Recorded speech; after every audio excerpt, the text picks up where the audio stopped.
Halo, nama saya Dr. Ignatius Jansen, spesialis jantung dan pembuluh darah.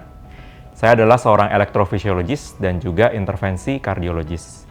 Elektrofisiologis adalah seorang dokter jantung yang belajar khusus mengenai gangguan irama jantung.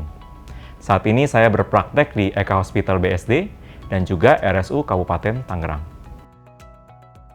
Atrial fibrilasi adalah salah satu gangguan irama jantung atau aritmia. Aritmia artinya jantung tidak berdenyut secara normal. Bisa terlalu cepat, bisa terlalu lambat, atau juga gangguan irama tidak beraturan. Atrial fibrilasi adalah jenis gangguan irama jantung yang tidak beraturan. Kenapa ini menjadi penting? Karena gangguan atrial fibrilasi merupakan gangguan aritmia atau gangguan irama jantung yang paling banyak ditemui oleh orang di dunia ini. Dan angkanya semakin hari semakin meningkat karena semakin banyak orang dan harapan hidup semakin tinggi sehingga banyak orang menderita atrial fibrilasi. Apa yang terjadi pada saat atrial fibrilasi? Pada saat jantung yang normal berdenyut, maka bagian atas jantung yang kita kenal dengan atrium dan bagian bawah jantung yang kita kenal dengan ventricle akan berkontraksi secara koordinasi. Maka atrium berkontraksi terlebih dahulu diikuti oleh ventricle. Atrium berkontraksi diikuti oleh ventricle sehingga darah keluar dari jantung. Yang terjadi pada saat atrial fibrilasi, atrium tidak berdenyut sebagaimana mestinya. Dia berdenyut sangat cepat sehingga hanya fibrillating atau hanya bergetar saja sehingga denyutnya mencapai 300 sampai 500 kali per menit. Hal inilah yang mengambil alih denyut jantung yang seharusnya normal menjadi sangat tidak beraturan. Banyak pasien datang ke saya, tanya, dokter, kalau saya menderita atrial fibrilasi, kira-kira apa yang saya rasakan? Ya, jadi pasien dengan atrial fibrilasi mempunyai keluhan yang sangat bervariasi, mulai dari gejala yang sangat ringan, bahkan tanpa ada gejala sama sekali, sampai gejala yang sangat berat, misalnya seperti berdebar-debar yang sangat kencang, keluhan nyeri dada, sesak nafas, bahkan juga bisa sampai pingsan. Pasien dengan atrial fibrilasi mempunyai resiko tromboemboli yang tinggi, yaitu resiko untuk menderita stroke iskemik. Kenapa? Karena pada saat atrial fibrilasi, jantung tidak berdenyut dengan baik, sehingga ada bagian darah yang hanya bergetar saja, sehingga gampang sekali memicu timbulnya clot atau gumpalan darah. Bayangkan kalau gumpalan darah ini kemudian lepas dan keluar dari jantung, sehingga masuk ke dalam pembuluh darah di otak. Hal ini akan menyebabkan pasien tersebut akan menderita stroke iskemik. Jadi, pasien dengan gangguan atrial fibrilasi mempunyai resiko untuk 5 kali lipat lebih tinggi menderita stroke iskemik dibandingkan pasien-pasien yang tanpa atrial fibrilasi.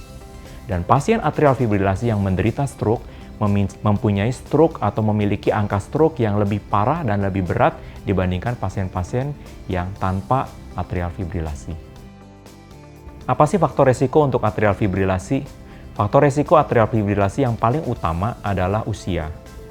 Pasien-pasien dengan usia 80 tahun, kurang lebih 10% akan menderita atrial fibrilasi.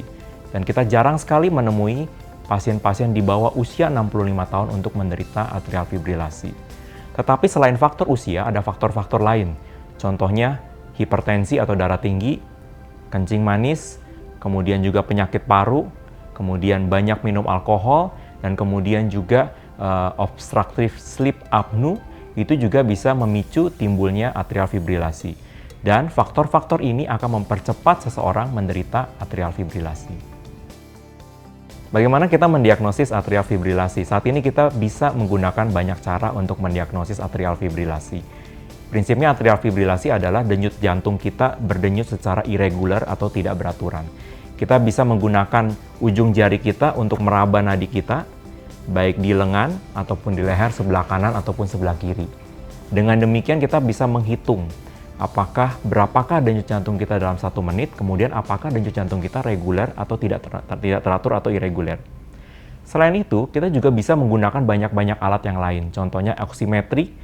Ya, di situ kita bisa melihat puls denyut jantung kita apakah itu reguler atau tidak teratur. Selain itu, apa yang bisa kita lakukan? Kita bisa menggunakan alat tekanan darah tensimeter. Dari alat itu juga kita bisa melakukan atau kita bisa memeriksa apakah kita mempunyai denyut jantung yang teratur.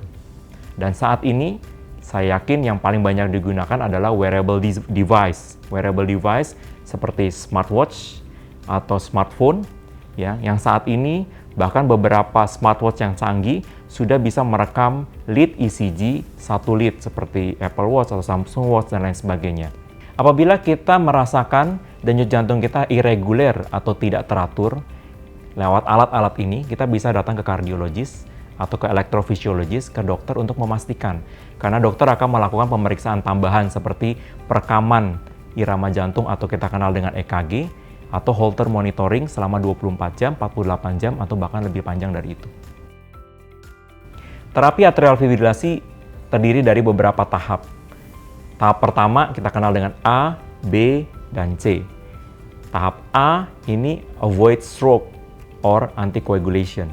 Artinya, setiap pasien yang menderita atrial fibrilasi harus memenuhi memeriksakan diri apakah dia mempunyai risiko tinggi untuk menderita stroke atau tidak dengan CHA2-VASc score. Apabila seorang pasien mempunyai risiko tinggi untuk menderita stroke iskemik, maka dia harus minum obat pengencer darah atau antikoagulan supaya mencegah kejadian iskemik stroke. Yang kedua adalah B. B, better symptom control. Dengan better symptom control, kita ada 2 strategi. Strategi pertama adalah strategi rhythm control, strategi kedua adalah rate control. Dengan rhythm control, kita berusaha mengubah irama pasien dari atrial fibrilasi ke sinus rhythm. Bagaimanapun caranya, kita berikan obat anti-aritmia, atau bahkan kita harus lakukan shock atau kardioversi pada pasien tersebut di rumah sakit, sehingga gangguan irama dari atrial fibrilasi kembali ke sinus rhythm. Selain itu, kita juga bisa lakukan kateter ablasi, baik dengan radiofrekuensi ataupun dengan cryoablation untuk mengatasi masalah gangguan irama di atrium, sehingga pasiennya akan kembali ke sinus rhythm dan gangguan iramanya bisa teratasi dengan baik. Yang kedua, rate control.